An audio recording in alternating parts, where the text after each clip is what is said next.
Good evening, everyone. My name is Koby Lieu, and I just want everyone to think of one time when you were in the city or downtown and you saw a beggar on the street who was asking for coins. In nearly all, if not all of these situations, we have passed by that beggar, ignoring him, not putting coins in his mug, and just going on with our daily lives, often forgetting that situation. But why do we ignore him? Is it because we have no empathy for his situation, having possibly grown up in the middle class in the United States and not ever having to be in the same kind of situation he is?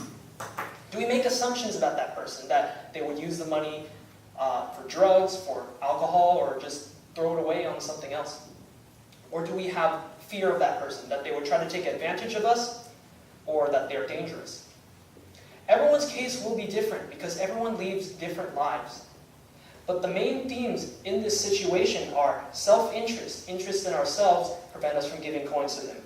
Fear prevents us from giving coins to him. And prejudice. First, I'd like to talk about self-interest.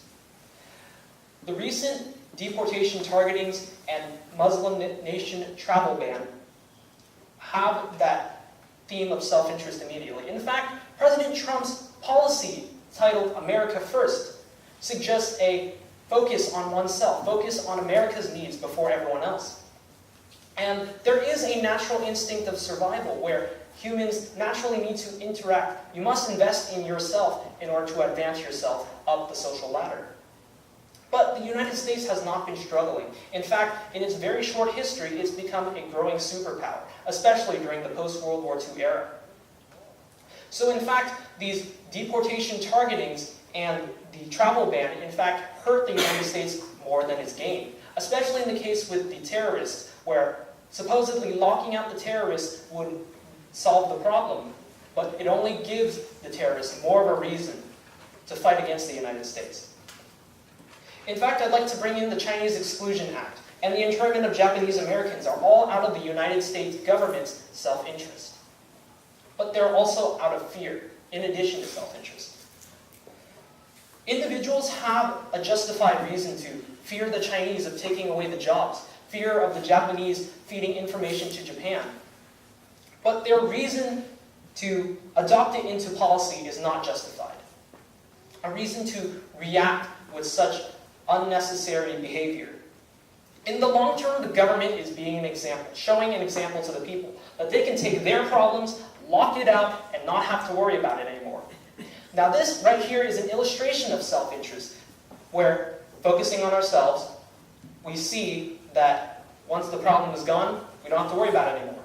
But on the other side of the wall, that problem is growing, and it is growing exponentially fast. In the end, the government's example for people shows this, that people will grow up less united, more hesitant to give, and have more hatred for that metaphoric beggar in their lives. Whether that be an immigrant or refugee, they are learning to prejudice them without understanding. And in fact, that brings me to prejudice in addition to self-interest and fear. By prejudicing people, we are excluding them without seeing their side of the story. Especially with the travel ban, preventing people from the Muslim-majority nations from entering our nation. We're excluding people without seeing their side of the story. In fact, a lot of these immigrants and refugees have sacrificed a lot. They've gone through possibly the war-torn Syria. They've lost family members. And only to come to the United States to be denied access or to not even be allowed to come at all. We don't listen to what the story they have to tell. We merely regard them as a number. They're just people who are not part of us. We differentiate ourselves from them. We make judgments simply by seeing the outside, simply by the color of their skin or what religion they practice.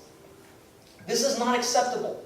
We're seeing people alienate others, and obviously this has happened in history, but when people turn on one another within the United States, this is even worse. For example, in recent news, a Sikh man who is an Indian man wearing a turban was on his own, minding his own business, and was approached, attacked, and shot by a Caucasian man simply because he was wearing a turban.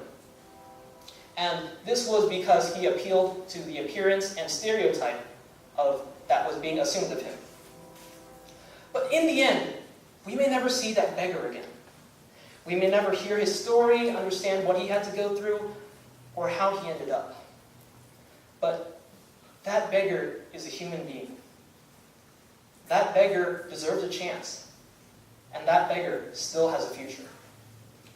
Self-interest, fear, and prejudice all motivate us to not give coins to that beggar, to not give him a chance. And they also motivate our exclusions for people. But Gandhi said, "You must be the change you wish to see in the world." If we want to see change, it's going to start with us. It's going to start here, and it's going to start now. Middle-class citizens of society, us all have power. We have the key of opportunity with our money, our votes, to make change. And though it is foggy, that beggar still has a future. And so does our nation. Thank you very much.